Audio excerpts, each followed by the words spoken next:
નથી. હવે 14મો દાખલો જોઈએ આપણે. બાજુની એને પછી કરશું 13માને. બાજુની આકૃતિમાં ઓ કેન્દ્રવાળા વર્તુળની જીવા આકૃતિ તમને બાજુમાં બતાડેલી જ છે. રેખાખંડ PQ અને રેખાખંડ RS એકરૂપ છે અને ખૂણો POR 70 હોય. POR તમને દેખાય છે આ વાળો ખૂણો. તો અને માપ ચાપ RS, આ બાજુની ચાપ RS એ 80° હોય તો આ તમારે 3 સવાલના જવાબ આપવાના છે. એક આ PR ચાપનું માપ શોધવાનું છે, બીજું QS ચાપનું માપ શોધવાનું છે અને ત્રીજું QSRનું શોધવાનું છે. એ તો તમે એકનું શોધશો એટલે બાકીનાનું મળવા લાગશે તમને. બહુ સહેલો દાખલો છે, તમને અહીંયા જ સમજાઈ શકાય. પહેલાં તમે જુઓ કે ખૂણો POR 70 આપ્યો છે એટલે આ ખૂણો 70 છે. અહીંયા બુકમાં જ સમજાવી દઈશ, તમે જોઈ લો. અને આપણા અંતર્ગત આપણા ખૂણા ચાપ આપણા ચાપના માપની વ્યાખ્યા જે છે, ચાપના માપની વ્યાખ્યા પ્રમાણે તમે જુઓ આ ચાપ PR છે અને આ એનો કેન્દ્રીય કોણ છે. એટલે ચાપ PRનું માપ એના કેન્દ્રીય કોણ જેટલું હોય એટલે ખૂણા POR જેટલું હોય. આપણે અહીંયા લખવાનું વ્યાખ્યા પરથી. ચાપના માપની વ્યાખ્યા કહે છે કે ખૂણાનું માપ, ચાપનું માપ એના કેન્દ્રીય કોણ જેટલું હોય. તો કેન્દ્રીય કોણ 70 છે, માટે આપણને આ ચાપનું માપ મળી ગયું 70. અહીંયા હું લખું 70. ચાપ RS 80 છે, બરાબર. હવે આનો ઉપયોગ કરીએ આપણે. આ બે જીવાઓ સરખી છે. આપણે અહીંયા લખીએ એની સાબિતી નાનકડી કે જીવા PQ એકરૂપ જીવા RS છે. તો આપણો પ્રમેય હતો કે જો બે જીવાઓ એકરૂપ હોય તો એક જ વર્તુળ કાં તો એકરૂપ વર્તુળ હોય તો એના સંગત ચાપ પણ એકરૂપ હોય. એટલે જીવા PQ એકરૂપ જીવા RS માટે ચાપ PQ એકરૂપ ચાપ RS થાય. એટલે કે ચાપ PQનું માપ આગળ એમ લખો એટલે માપ કહેવાય એને, બરાબર ચાપ RSનું માપ થઈ જાય. સમજાયું? જીવા PQ એકરૂપ જીવા RS છે તો આપણો પ્રમેય છે કે એક જ વર્તુળમાં અથવા એકરૂપ વર્તુળોમાં, અહીંયા આપણી પાસે એક જ વર્તુળ છે તો એક જ વર્તુળ કાં તો એકરૂપ વર્તુળમાં એકરૂપ જીવાઓની સંગત ચાપ એકરૂપ હોય. એટલે આ બે ચાપ આપણી જીવાઓ એકરૂપ છે એના લીધે આ બે ચાપ પણ એકરૂપ થાય. એટલે ચાપના માપ સરખા થાય. એમાંથી RSનું માપ 80 છે તો PQનું માપ પણ 80 થઈ ગયું. એટલે આનું માપ 80 મળી ગયું. એટલે હવે તમારે આ QS ચાપનું માપ શોધવાનું રહ્યું. તમે આખા વર્તુળમાં જુઓ, એક જગ્યાથી શરૂ કરો તો Q થી Pનું માપ 80 છે, P થી Rનું માપ 70 અને R થી Sનું 80. તો હવે આટલો ટુકડો વધ્યો એ મળી જાય. કઈ રીતે મળે? 360માંથી આ ત્રણેય ચાપના માપનો સરવાળો બાદ કરવાનો એટલે આ QS ચાપ મળી જશે. QS ચાપનું માપ બરાબર 360 ઓછા કૌંસમાં માપ ચાપ PQ વત્તા માપ ચાપ PR વત્તા માપ ચાપ RS આવશે. તો એ આપણે અહીંયા કરી લઈએ. કૌંસમાં 80 વત્તા 70 વત્તા 80 થશે. ટોટલ બોલો કેટલું થાય આનું? હા, 230. તો જવાબ કેટલો આવશે? 130. તો આ ચાપનું માપ મળી ગયું 130. આપણને સમજાઈ ગયો દાખલો. અને હવે આ તો આવડે ને QSR ચાપનું માપ કેટલું? તો QSR એટલે કે માપ ચાપ QSR બરાબર માપ ચાપ QS વત્તા માપ ચાપ RS. 130 વત્તા 80 કેટલા થશે ટોટલ? 210. તો આ રીતે આપણને 14મો દાખલો થઈ ગયો. 15મો પણ હમણાં નથી કરવાનો આપણે, 16મો નથી કરવાનો, 17મો જોઈએ. 17મો દાખલો કૃતિ પ્રકારનો દાખલો છે એટલે આપણે આની અંદર જ કરવાનો થશે. તમે વિચારો 17મો દાખલો કઈ રીતે કરાય. તમારી સામે છે જ બરાબર બધું લખેલું. તો એ 1-2 મિનિટ તમને આપું આમાં કે જાતે વિચારો આ દાખલો. પછીનો દાખલો પણ આપણે જે કરવાનો છે તે એના પછી લઈએ. પહેલાં તમે આને વિચારી લો.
બોલો, સમજાયું કે નહીં?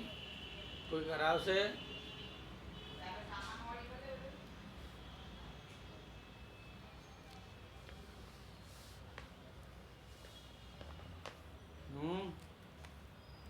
કોઈ કરાવશે? જોઈ લો, ચાલો. કોઈ બોલે એમ લાગતું નથી. અને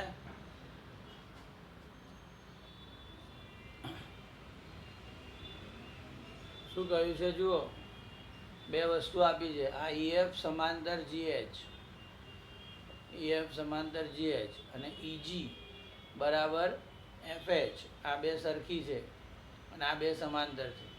સમલંબ ચતુષ્કોણ છે, વર્તુળની ઉપર છે એટલે ચક્રીય ચતુષ્કોણ પણ થાય. એ આપણે જાતે વિચારી લેવાનું કે ચતુષ્કોણમાં આ રીતે બે બાજુઓ સમાંતર છે, બરાબર, અને આ બે બાજુ સરખી છે એટલે એ સમદ્વિભુજ સમલંબ ચતુષ્કોણ થાય એકચ્યુઅલી. અને સાથે સાથે આ વર્તુળ પર એના ચારે શિરોબિંદુ છે માટે ચક્રીય ચતુષ્કોણ પણ થાય. આકૃતિ પરથી નક્કી થઈ જાય. હવે આપણને કહ્યું છે કે આપણને આમાં તો બહુ વિચારવાનું છે જ નહીં, કારણ કે બધું અડધી વસ્તુ આપેલી હોય, ખાલી જગ્યા જ ભરવાની છે. ખૂણો EFG તમે જુઓ અહીંયા, EFG, અને સામેનો ખૂણો પણ લખી જ કાઢ્યો છે કયો, FGH સરખા છે. આ બે સરખા કયા છે? કેમ? કારણ આવડે બધાને? સમાંતર રેખાઓની છેદિકાથી બનતા, આખું નથી લખતો હું, સમાંતર રેખાની છેદિકાથી બનતા આર્યા કયા ખૂણા છે? વ્યુત્ક્રમ કોણ છે. વ્યુત્ક્રમ કોણ એકરૂપ હોય એ પ્રમેય આપણે વાપર્યો અહીંયા. સમાંતર રેખાઓની છેદિકાથી બનતા વ્યુત્ક્રમ કોણ એકરૂપ છે. બરાબર, સમજાયું આટલું? હવે અંતર્ગત કોણનો પ્રમેય કરીને લખે છે. EFG, ખૂણો EFG જુઓ ક્યાં છે? આ રહ્યો EFG. અંતર્ગત કોણ પ્રમાણે શું આવે? એણે આંતરેલી ચાપના માપ કરતાં એનું માપ અડધું હોય. તો EFG એ કઈ ચાપ આંતરી છે? EG. એટલે અહીંયા આવશે હાફ માપ ચાપ EG. બરાબર, કારણ ઉપરથી ખબર પડ્યું આપણને કે અંતર્ગત કોણનો પ્રમેય છે. એટલે અંતર્ગત કોણનો પ્રમેય હોવાના કારણે આપણે ત્યાં ચાપનું માપ લખવું પડશે, ચાપનું નામ લખવું પડશે. એટલે કારણ ઉપરથી જવાબ મળી ગયો ખાલી જગ્યાનો. EFG બરાબર હાફ માપ ચાપ EG થશે. એવી રીતે FGH ખૂણો બરાબર ખાલી જગ્યા અંતર્ગત કોણનો પ્રમેય લખ્યું છે ત્યાં પણ. તો ત્યાં પણ શું આવશે? હાફ માપ ચાપ. હવે ત્યાંની ચાપ કઈ છે? FH. તો FH આવશે. આ બંને ખૂણા એકરૂપ છે. પરિણામ 1, 2, 3 જોવાના. બંને ખૂણા એકરૂપ છે, EFG અને FGH, એટલે એની સામેનો ભાગ પણ એકરૂપ થાય. હાફ માપચાપ EG બરાબર હાફ માપચાપ FH થાય. હાફ હાફ નીકળી જાય માટે માપચાપ EG બરાબર માપચાપ FH આવી જશે. અહીંયા EG અને FH સરખી થઈ ગઈ. બરાબર, આપણે આ સાબિત કરવાનું હતું. હા, સોરી, હું મને સાબિત કરો અહીંયા હતું ને આપણે. મેં એમ કહ્યું કે આપેલું છે, આપણી ભૂલ થઈ એટલી. આપણને આ સમાંતર રેખાઓ આપી છે અને આ આપણે સરખા કરવાના છે. એટલે આપણે એને હટાવી દઈએ. સરખા નથી પણ સરખા કરવાના હતા, ત્યાં સુધી આપણે જવાનું હતું. અહીંયા સુધીનો આપણો પક્ષ હતો ને આ સાધ્ય છે. જોવામાં જરા ભૂલ થઈ ગઈ. તો આપણે એનો ઉપયોગ અમે કર્યો જ નથી. આપણે તો આના પ્રમાણે ગયા છીએ. એટલે તો આ બે સમાંતર હતી એટલે આ બે વિક્રમ કોણ એકરૂપ થયા. વિક્રમ કોણ એકરૂપ થયા તો અંતર્ગત કોણના પ્રમેય પ્રમાણે આ બે ચાપ એની સામે લખી આપણે, અને બે ખૂણા સરખા હોવાના કારણે આ બે ચાપ સરખી થઈ ગઈ. અને હમણાં આપણે આગળના દાખલામાં પ્રમેય વાપર્યો ને એનો પ્રતિપ્રમેય હવે આવશે. આગળના દાખલામાં આપણે એવો પ્રમેય વાપર્યો કે જો એક જ વર્તુળમાં બે જીવાઓ સરખી હોય તો એને સંગત ચાપ એકરૂપ હોય. હવે અહીંયા તમે જુઓ કે બે જીવા સરખી આવી ગઈ. બરાબર ને? સોરી, બે ચાપ સરખી કરી આપણે. EG ચાપ અને FH ચાપ સરખી કરી. તો હવે ચાપ સરખી હોય તો સંગત જીવા પણ એકરૂપ હોય એવો પ્રતિપ્રમેય પણ હતો. આપણે જે આગળના દાખલામાં પ્રમેય વાપર્યો એનો પ્રતિપ્રમેય હતો આપણી પાસે કે જો એક જ વર્તુળ કાં તો એકરૂપ વર્તુળોમાં બે ચાપ એકરૂપ હોય તો એની સંગત જીવાઓ એકરૂપ થાય. તો આપણી EG ચાપ અને FH ચાપ અહીંયા સરખી થઈ માટે EG જીવા એકરૂપ, FH જીવા થઈ જાય. અને એનું કારણ આપણે લખશું. પેલો પ્રમેય મેં હમણાં કહ્યો એ બોલી જાઉં છું ખાલી. તમને પેલા લખેલો તો મળશે જ, તમને આગળના પેજ ઉપરથી પણ મળશે કે એક જ વર્તુળમાં એકરૂપ ચાપની સંગત જીવાઓ એકરૂપ હોય છે, એવું કારણ અહીંયા લખવાનું. તો સમજાઈ ગયો દાખલો બધાને? દાખલો સમજાણો બધાને?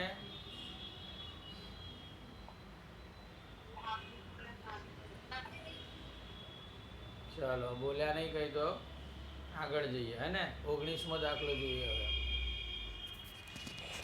દાખલા નંબર 19, એના પર આવીએ આપણે. જોઈએ કઈ રીતે કરવાનો. 19મો દાખલો. આકૃતિમાં તમને સી વર્તુળનું કેન્દ્ર છે. ડી કેન્દ્રવાળા વર્તુળને બિંદુ ઈમાં અંદરથી સ્પર્શે છે, અને એ સી વર્તુળ જે છે એ ડીમાંથી પણ પસાર થાય, આપણને આકૃતિ પરથી ખ્યાલ આવે. આ રીતે અંદરથી સ્પર્શે છે ઈ આગળ, અને સી કેન્દ્રિત વર્તુળ પોતે એના ડી કેન્દ્રિત વર્તુળના કેન્દ્રમાંથી પસાર થાય છે. વર્તુળની જીવા આ જે છે ઈબી, એ વર્તુળ નાના વર્તુળને અંદરથી એ બિંદુમાં છેદે છે, અને આટલું આપણો પક્ષ છે. આટલો પક્ષમાં લખવાનું. આ આપણું સાધ્ય છે. ઈએ એકરૂપ એબી કરવાનું છે. ઈએ અને એબીને સરખા કરવાના છે. ઈએ બરાબર એબી કરવાના છે આપણે. તો જુઓ, બહુ નાનકડો આમ તો દાખલો છે. પહેલાં તમારે રચના કરવાની છે. આપણે એડીને જોડી દઈએ. એડી બિંદુ એ અને આ બિંદુ ડીને જોડી દેવાનું, રચના કરવાની. અને આ ઈડી જોડી દઈએ આપણે. એટલે રચનામાં આપણે લખવાનું, અહીંયા લખું છું રચના, કે એક તો વ્યાસ, આ નાના વર્તુળનો વ્યાસ થશે ને ઈડી, તો વ્યાસ ઈડી દોરો. હું લખતું નથી દોરો એ શબ્દ. અને બીજો રેખાખંડ એડી દોરો. બરાબર? આ બે દોરવાના. ખ્યાલ આવ્યો? જે દોર્યા મેં તે એડી અને ઈડી દોરવાના. હવે તમે જુઓ, આ ઈડી વ્યાસ છે. સાબિતી ચાલુ કરું છું. 3 વાક્યોમાં સાબિતી પૂરી થઈ જશે આપણી. ઈડી વ્યાસ છે, અને એ બિંદુ વર્તુળ પર છે. અરે સી કેન્દ્રિત વર્તુળની વાત ચાલે છે હાલ. સી કેન્દ્રિત વર્તુળ ઉપર આ વ્યાસ છે, અને આ વર્તુળ પર આવેલું બિંદુ છે. તો ખૂણો ઈએડી, ધ્યાન રાખજો, ખૂણો ઈએડી એ 90 થઈ જાય તરત જ. 90 થવાનું કારણ શું? તો તમે જુઓ કે આ વ્યાસ છે, એટલે આ અર્ધવર્તુળ થયું. તો અર્ધવર્તુળમાં અંતર્ગત કોણ કાટકોણ હોય એવો આપણો પ્રમેય હતો. યાદ આવ્યો? અર્ધવર્તુળમાં અંતર્ગત કોણ કાટકોણ હોય, એટલે ખૂણો ઈએડી 90 થઈ ગયો. હવે ઈએડી 90 થઈ જાય એટલે ડીએ લંબ એબી ઈબી બોલાય. એને એની બીજી ભાષામાં શું બોલાય? ડીએ લંબ એબી થઈ ગયું. હવે ડીએ લંબ એબી થાય તો આ મોટા વર્તુળ પર હવે આવી જાઓ આપણે. ડી કેન્દ્ર છે, ડીએ એ જીવા એબી પર લંબ દોર્યો છે. તો આપણો 9મા ધોરણનો પ્રમેય છે કે વર્તુળના કેન્દ્રમાંથી જીવા પર દોરેલો લંબ જીવાને દુભાગે. એ પ્રમેય પ્રમાણે ઈએ બરાબર એબી થઈ જાય. આટલો નાનકડો દાખલો છે, પણ પ્રમેયો આપણે વાપરવાના છે. એક જૂના પ્રમેય છે, એક આ પ્રમેય ઓછો વપરાય એવો પ્રમેય છે.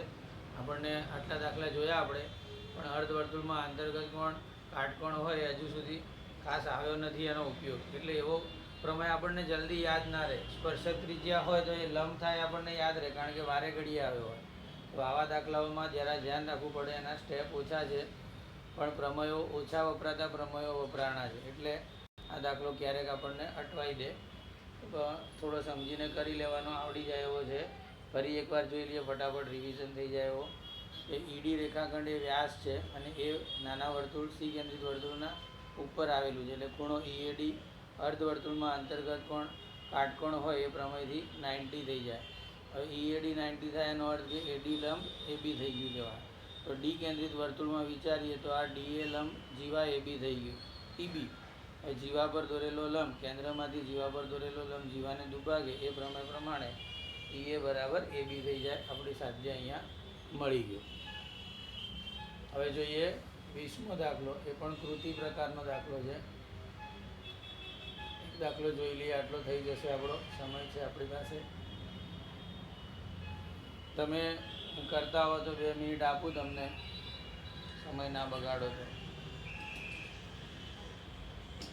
સમજાઈ ગયું રકમ પહેલાં? ઓ કેન્દ્રવાળા વર્તુળનો વ્યાસ, આ ઓ કેન્દ્રવાળું વર્તુળ છે, એનો વ્યાસ રેખાખંડ એબી છે દોરેલો છે. અંતર્ગત કોણ એસીબી છે.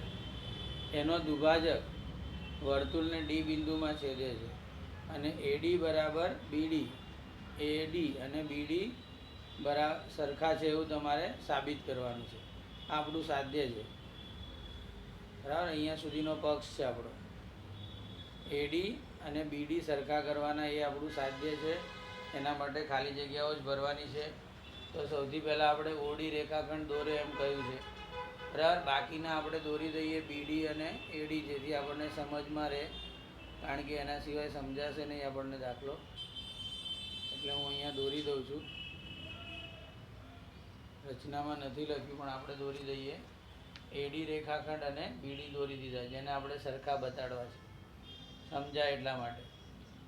હવે જુઓ, ખૂણો એસીબી બરાબર ખાલી જગ્યા. હમણાં જેનો ઉપયોગ કર્યો એટલે હવે આવડી જશે. અહીંયા કારણ પણ આપી દીધું છે. આ ફાયદો આપણો, કૃતિનો ફાયદો આ થાય ખાલી જગ્યાઓ ભરવાનો, કે આપણને અડધી વસ્તુ કહી દીધી હોય એટલે બાકીની તરફ લગભગ આવડી જાય. અર્ધવર્તુળમાં અંતર્ગત કોણનો ખૂણો, એને સ્પષ્ટ નથી લખ્યું, નહીં તો એ પણ મળી જાય કે અર્ધવર્તુળમાં અંતર્ગત કોણ કેવો હોય. હમણાં જોયું આપણે, કેવો હોય એ બોલશે. અર્ધવર્તુળમાં કાટકોણ હોય. નિધિ બોલીને, અર્ધવર્તુળમાં અંતર્ગત કોણ કાટકોણ હોય. એટલે આ ખૂણો એસીબી 90નો થાય.